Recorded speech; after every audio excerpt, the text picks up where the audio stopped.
আবির্ভূত হইলেন মূলত ভুবন।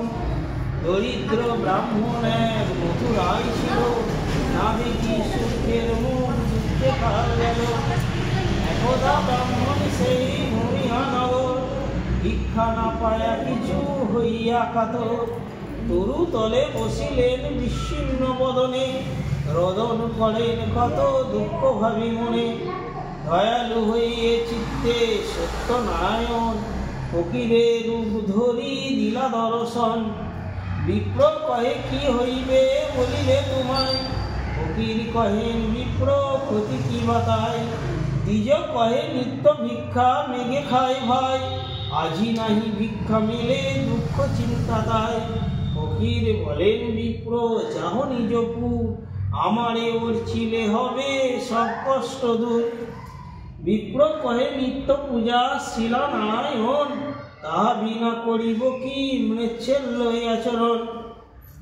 ফকির বলেন হাসি শুনো বিপ্রবর, বেদ বা কোরআন কিছু নহে মতান্তর। যেই রাম সেই রহিম নাম একই হয়, ত্রিলোকে নাহি কদই কহিনু নিশ্চয়। কহিতে কহিতে কথা অখিলের নাথ, শঙ্খ চক্র গদা পদ্ম শোভাচারী হাত। ব্রাহ্মণ তবে পড়িলা ধরণী, কত মতে স্বস্তি করে কত মদমণি। দেখিতে দেখিতে পুনঃ হইল ফকির, তাহা দেখি ব্রাহ্মণের চক্ষু হয় স্থির। ব্রাহ্মণ বলেন প্রভু ওর জীব তোমায়, পূজার প্রণালী কহ ধরি তব পায়।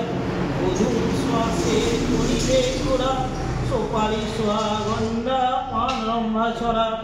সর করা শ্বাসের বাইক ঘুর দিবে, ক্ষীর কিংবা দুধ ভক্তিতেই অর্চিবে। এইসব বস্তু বিপ্র করি আয়োজন, চারিদিকে বসিবে যত ভক্তগণ। আমার গুণের কথা শুনিবে শ্রবণে, বিধানে জীব বিপ্র পরম যতনে। সত্য পীর কহে সবে মাথে দিবে হাত, নারায়ণ বলি করিবে প্রণিপাত। প্রসাদ লইবে যত্নে এই তো বিধান, এত কহি নারায়ণ হন অন্তর্ধান। শুনি ভাবে গদ গদ বিপ্র পুলকিত, ভূমিতে ভূমিতে গৃহে হন উপনীত। ব্রাহ্মণ শুনিয়া হন হর্ষে নিমগন, সিন্নি করিলেন যত আয়োজন। যথাবিধি ছিলেন নারায়ণ পদ, রাতারাতি হয় গৃহে অতুল সম্পদ। ইহা দেখি গ্রামবাসী কাঠুরিয়াগণ, ভক্তি করি দ্বিজ বড়ে জিজ্ঞেসে তখন। শুনি দ্বিজ বলিলেন বিধান সম্মত, কাঠুরিয়াগণ শুনি হয় বড় ব্যস্ত। কাঠুরিয়াগণ